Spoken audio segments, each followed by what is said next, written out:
Hello, lovely ladies. Welcome in. If you're new here, my name is Alexis. I am a self love coach. I teach women how to love themselves unconditionally. If you haven't yet, go follow my Instagram. All of my links are in the link of my bio, I think, on YouTube. I am super excited to get into today's topic, which is stop seeking external validation and how to trust yourself more and set boundaries. That is a big one. So, I am actually going to do a live stream today, as you guys see. I have been recording and editing on previous weeks, and I love doing that. This week, I just got so slammed. If you don't know, I'm in university, I'm a university student. So, on top of midterms, social life, gym, content, everything, I knew this week it was not going to work out. So it is Sunday. I decided to do a live stream and I'm super excited to get into it. So this is a very good topic for me. It hits close to home. And I will share more of my story with validation and boundary setting later on. First, I want to talk about some psychology terms: contingent self esteem and non contingent self esteem. So, we're talking about, okay, so contingent self esteem is external, things that give you self esteem that are outside of you. For example, likes on an Instagram post, or people coming up to you asking for your number, or anything that's external from you that can give you a sense of fulfillment and boost your self esteem. Then we have non contingent self esteem, which is internal. You are basically, imagine like your hype man, but for yourself. That is exactly how I would describe it. Non contingent self esteem. You can give that validation to yourself.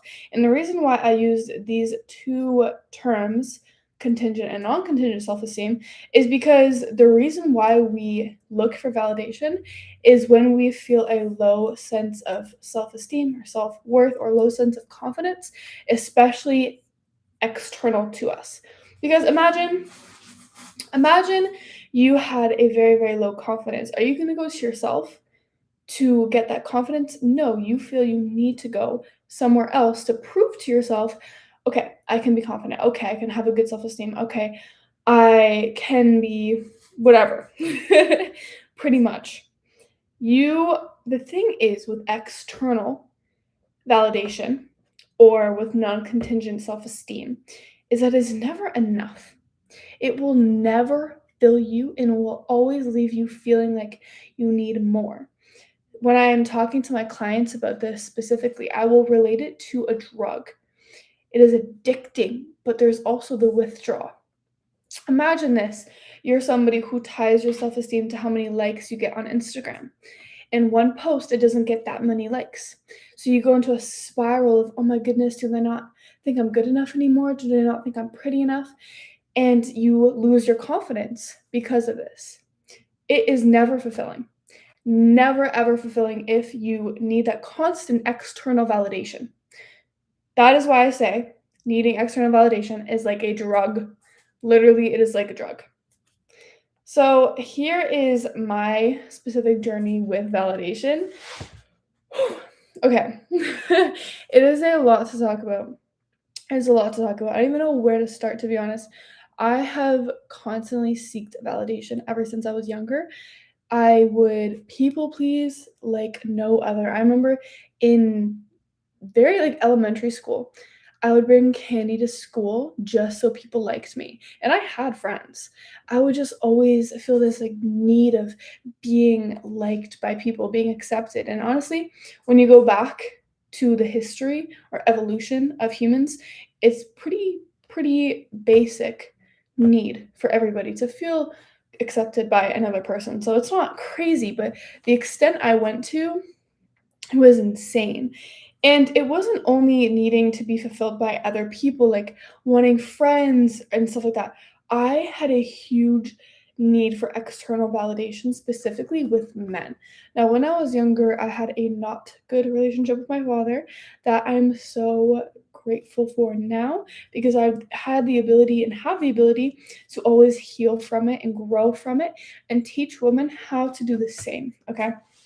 So, what that looked like for me was constantly putting my body on display because I only felt worthy when when men were almost lusting over me because I didn't understand the difference between love and lust. And so if a man was looking at me in a certain way, I would be like, "Oh, he likes me. He chooses me." And that was the validation that I needed. And when I didn't feel fulfilled internally, I would like post a bikini pic online, or I would post like a provocative photo online just to get those likes coming in, just to like get those comments and men kind of filling up my self-esteem bucket. And the thing is with this, one, it makes you feel horrible after. It feels good in the moment, like taking drugs or even eating cake, but after you realize, "I didn't need to do that." Like, you need it again and again and again. So, with the validation of needing validation from, like, people pleasing and wanting a lot of people to like me, I needed everyone to like me. When I tell you, if somebody didn't like me, it would ruin me for a very long time. I would think about it constantly. Even if I didn't like them, I needed them to like me. So, no, we don't do that. We don't do that. But yeah, so horrible self-image, a horrible self-image, lack of confidence, lack of self-esteem and self-love, and this need for validation led me to act a certain way, a provocative way that got me the validation that felt good in the moment, but not long term. And this went on for years, a long time. A very, very long time until I reached a point where I understood that I would always need more. I would always crave more of that validation if I kept it in a contingent way, a contingent self esteem way. And so this is how I started to validate myself. If I could think back to the very beginning, because I've been on my self love journey for quite a long time to the point where I can teach other people how to do it, right? So, I think it's a slow process, but it definitely starts with self-trust, and we're actually going to be talking about this in a second. But building that muscle of self-trust can get you that momentum of building your self-esteem and then building your confidence, because I feel like self-trust is the layer under. But if we go back to the very beginning, it was definitely acceptance and awareness. First, you need to be aware of anything to change it. That's step one. And then the acceptance of who I was now. Because when I was craving the external validation, I wanted to feel like somebody I wasn't, if that makes sense. And so the ability to be aware of what I was doing, accept it, forgive myself, and move on was key for me, for sure, with this validation. And I would actually notice my thoughts. For example, I'd go to the mall and I'd be thinking, "Oh my god, is he looking at me? Does he like me?" And I would watch myself adjust my posture or fix my hair just in case a man was looking at me. And this would be my constant state. I was always thinking about that unconsciously until I brought it to my conscious mind and was aware of my actions. And once I was aware, I started to change it and be like, "No, Alexis, relax, girl. You don't need to worry about what he thinks or what he's saying about you anyways. It doesn't matter." Right? So now I validate myself all the time. I don't need to post myself on social media to feel okay, to feel confident. And even sometimes I do go back to this the feeling of, "Oh, I don't feel good, so I'm gonna post myself." But I get out of it and I know how to get out of it. And so what I will do is I will look at myself and I will say, "You are beautiful. You are gorgeous." And you are not just physical. Because yes, I am beautiful, but I also have such a beautiful heart. And so I will compliment myself externally as well as internally. That is how I validate myself. Also, feel free to comment and leave any chats because I would love to answer any questions as well. So, yeah, a big one for me is talking to myself. I talk to myself like I'm my best friend. I think everybody needs to do that. Everyone needs to talk to themselves like they are their best friend. So, if we start at the foundation of self trust, I have like a very, very simple definition. Do what you say you're going to do. That's it. That is how to build self trust. If you tell yourself, "I'm going to wake up so early tomorrow," and you don't wake up, You don't wake up the time you set for yourself. You are subconsciously telling yourself, oh, I can't do what I said I was going to do. Because you know how good it feels? You know how good it feels when you set a goal and you complete that goal? That is what self trust, and that's building self trust. If you're somebody who lacks discipline, start with self trust and it will build a momentum up to discipline.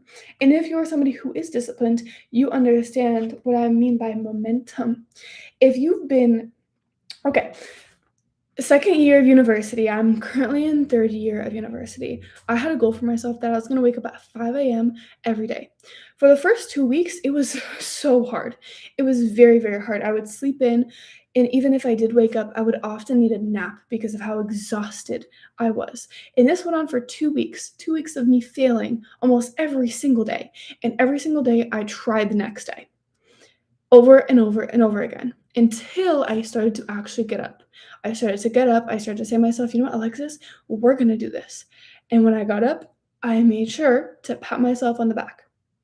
Good job, Alexis. I'm so proud of you. Let's go to the gym. We got this. Right? Eventually, after weeks of getting up at 5 a.m., it became normal. It became a habit.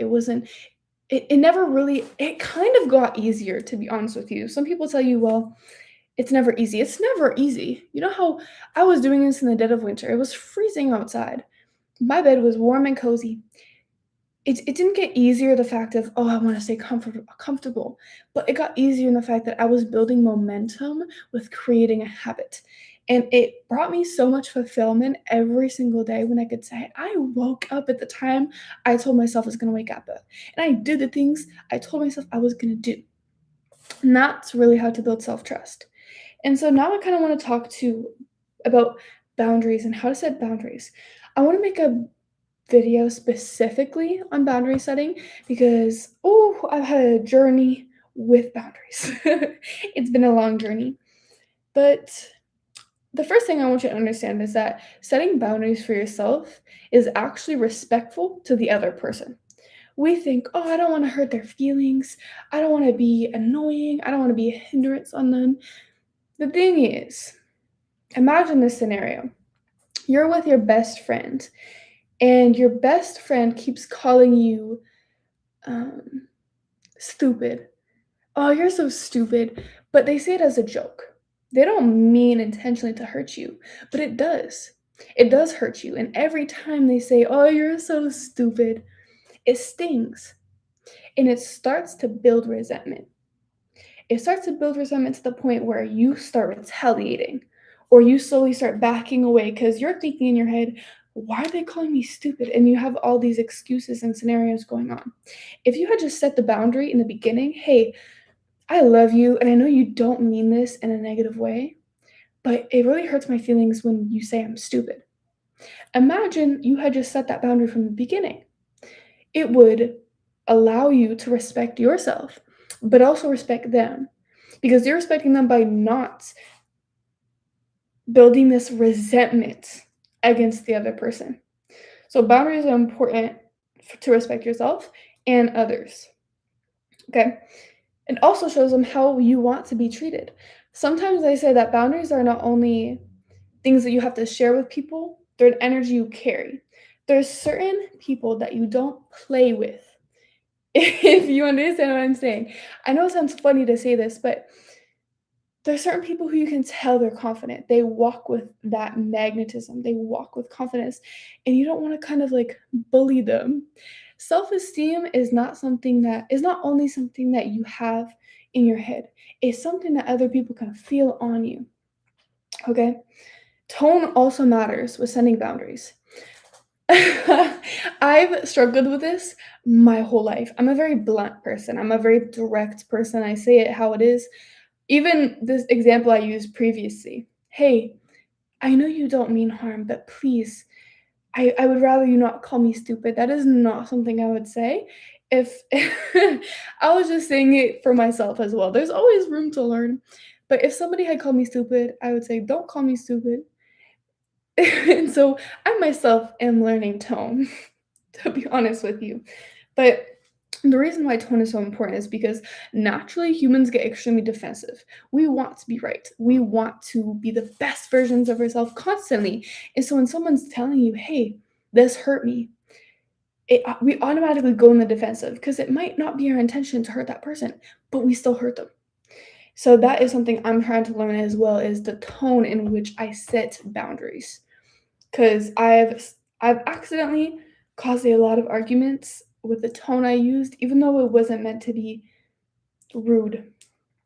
But I don't have any more notes on this, but when I was a people pleaser, I could not set boundaries for the life of me. And I think I went from one side of the swing to the other. Because if somebody had called me stupid when I was younger and in my people pleasing states, I wouldn't have said anything. I would have stayed friends with them. I would have built the resentment, all because I had this mindset of, I need everyone to like me. I need everyone to like me. And then I slowly started going to, I like, started to go towards like people pleasing to people hating. And I kind of hated everybody. And so I was very much mouthy back, very much attitude back. And so I'm trying to find that sweet spot, and I found it in a way that I can communicate effectively 100%, but it's also about setting boundaries in a loving manner, because not only does the other person not mean to hurt your feelings, it's so important to ease that conversation in because it could lead to a lot of not a lot of arguments, but it could lead to an argument. And I do wanna create more videos on how to set boundaries. I I could go through a whole video just explaining, my examples with it, what I've been through with the boundaries, and how to set them effectively with different types of people. But yeah, that is what I have for today. I hope you love this video as much as I loved making it. Love yourself as much as I love you. Mwah.